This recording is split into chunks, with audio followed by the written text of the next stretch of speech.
What's going on, people? This is Casey, and this is part two of Why You Need a Business Plan. Today, we're going to talk about how to create your customers and identify your target market. So, make sure that you listen to this intently because this is going to be crucial to you making money. It's one thing to have a product, and it's another thing to actually have people who will purchase your product. Having and identifying your target market and laying out who your customers are is going to help you do all of your marketing and your advertising and your messaging for your product. So, with that being said, let's get into it. All right, so we are going to be identifying our target market. And if you remember, we own a potato chip company. So in part one, we said we're selling potato chips. Our competition is Lay's, Pringles, UTZ, Sun Chips. We need $1 million in funding because of how strict and how experienced and how broad and vast our competition is. So we're going to need this much just to get off the ground, and we have $100,000 that we have saved up, or that we've gotten some type of way. Maybe you took out a loan. Don't do that, by the way, if you don't know what you're doing, because you can take out a loan and then your business not work, and now you have this loan you need to pay back. So find another way to fund your company. Don't just go out and get a loan. Um, But now you did all of that stuff. We have our key managers, we have our CEO, our chief marketing officer, and our chief finance officer. Now we need to know who we're selling our potato chips to. So with this business workshop or workbook, we have three customer segments, and you can have many, many, many more customer segments. The more customer segments you have, the more granular you'll be able to be with your advertising and marketing. So it's better, I think, to have more than less. However, three is fine when you're starting out, and three is fine when you're just getting your business plan together for the first time. With that being said, let's get into it. So we're selling potato chips. So first things first is I remember eating potato chips when I was a kid. So I'm going to say my will be customer segment number one will be children,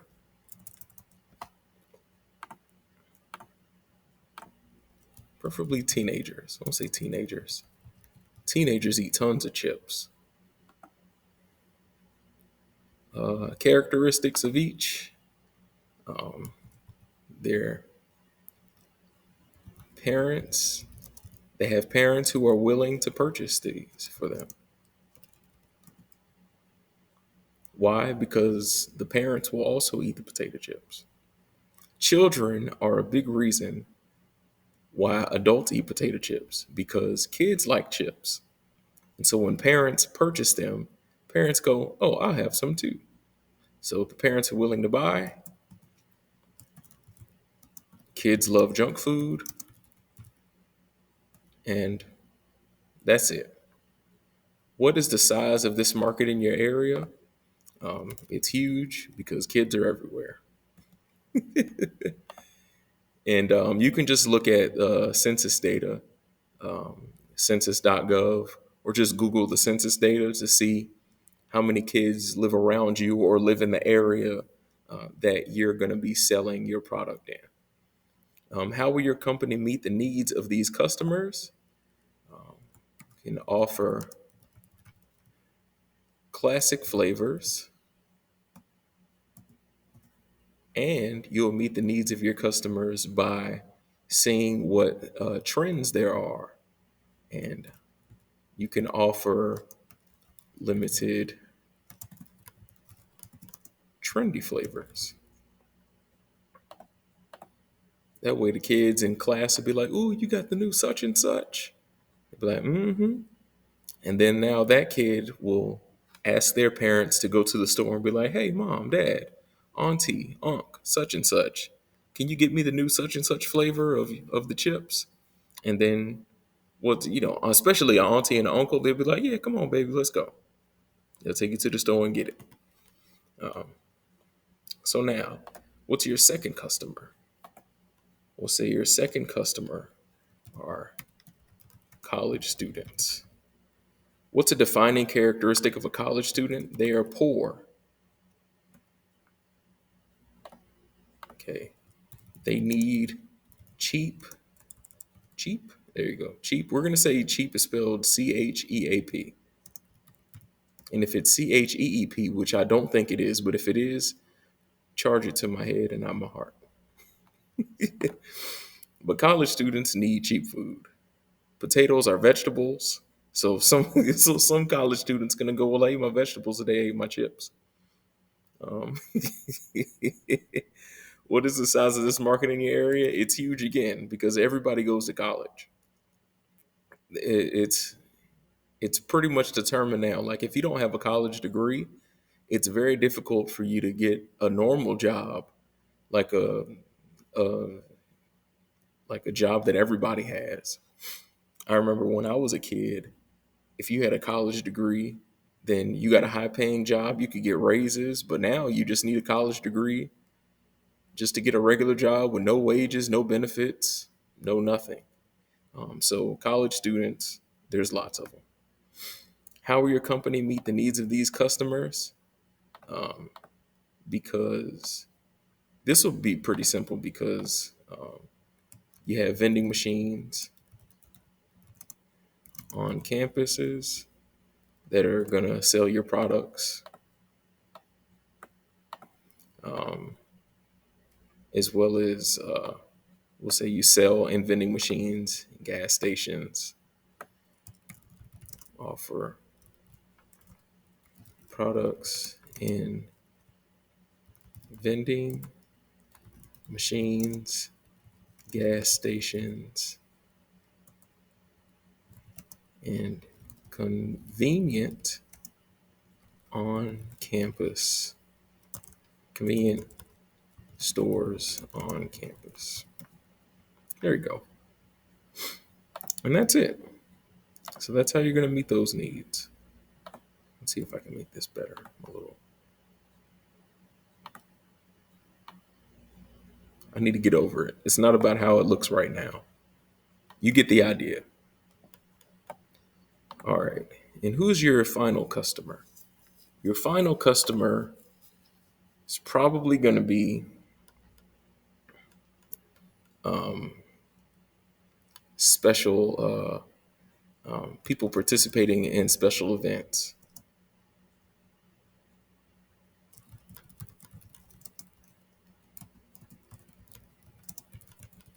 Anytime you go to a party, birthday party, cookout, tailgating, you go to a sporting event, you go to the aquarium, you go anywhere, there's going to be chips. Um, it's always there. What are the defining characteristics of each? They will splurge because this is a treat. They will treat themselves to chips. People, this is more of my speed. I'll go to, like, I won't eat a potato chip all year, and then somebody will invite me to their birthday party. Then I'll go to the birthday party, and if I don't really see anything else that I want, I might just find maybe some low sodium chips or maybe a flavor that I really like, and then I'll just I can snack on those. But yeah, so those people will splurge. It's a treat. What's the size of this market? Um, I think that it depends. So if you're going to be marketing in a large city where you got you got a couple of million people in that city, then you're going to get a couple of birthdays every week, quite a few, maybe a few hundred birthdays every week, um, and so you'll be good there. If you're going to be marketing in a small town, then your market size for people participating in special events is going to be real low, and those people will probably get something from a brand that they recognize. Um, So yeah, so you got to think about where you are. It depends. So I'll put medium because in your situation, I don't know. Um, and the same thing goes for college students. Really, not every town is a college town, but teenagers, everywhere's got teenagers. They're all over the place. What are they? Gen Alpha now? Maybe I don't know. I think Gen Z's over, right? It's Gen A now. Is Gen Alpha is the yeah. Gen Alpha is those are the babies. That's like my son. Gen Z is old. Um, Lord, Gen Z is old. All right. Oh shoot, I only got a few minutes left. All right, how will your company meet the needs of these customers? You can offer festive or specialty packaging, like Super Bowl, theme, or don't put Olympics on your stuff because the Olympics is suing a lot of people. I saw that in the news. With the Olympics, like you can't use the rings or the colors or like Olympian or anything like that. But you can probably contact the NFL and put Super Bowl colors or the NBA Finals, or you can just put like a confetti on your packaging, and people will know it's party or happy birthday, happy anniversary, something like that. So yeah, it'll be less about. It's probably going to be less about the flavors when it comes to potato chips, and more about the packaging, just making it look fun and colors. Make sure the colors pop. If you were selling cake, then I think like the birthday cake flavor would be important for this versus something like just like a regular chocolate or vanilla cake. Maybe a red velvet cake for like anniversaries. People feel like red velvet is a little fancier. Like me, I think red velvet's fancier. But yeah, this is what I think for potato chips. But yeah, anyway, all right, let's pause this and come on back. Make my head big again. All right, so that is your part two of how to write a business plan. Um, so thank you so much for watching. If you're tired and you're like me, don't watch this in the evening. Just save it and remind yourself, like put it on your watch later thing on YouTube and just watch it in the morning. Usually I watch stuff in the morning when I'm driving, or like if I'm riding a train, because now I do public transportation. But anyway, much love to you. This is your guy, Casey from Ally Marketplace. We're starting a CBD marketplace, highest quality products in the world. We only offer the best and the safest products. And if you're with the FDA or the FTC, we're not claiming anything. We're just saying that people use CBD. So don't shut us down. It's good for you. I use it. But yeah, much love to you. I hope this helps. And stay tuned for part three, which will be coming out next week. At the latest, it'll be coming out next week. If you have any questions, put a comment or on wherever I share this. And make sure that you share it with your people who are entrepreneurial and maybe trying to start a business too, because this stuff's important. I didn't know any of this until I started, like until we founded this company. So yeah, it's important and you need to know it, and it's free. Speaking of free, I have a Patreon. You do not have to pay for the Patreon. All of my content's going to be free. I just mentioned the Patreon because if you would like to support me, if you would like if you would like to bless me, then send me something through there. But you don't need to because it's going to be free regardless because I want to be helpful. But again, if you want to bless me, go on and bless me. I'm not going to block my blessing. But much love to you, and I'll see you next time.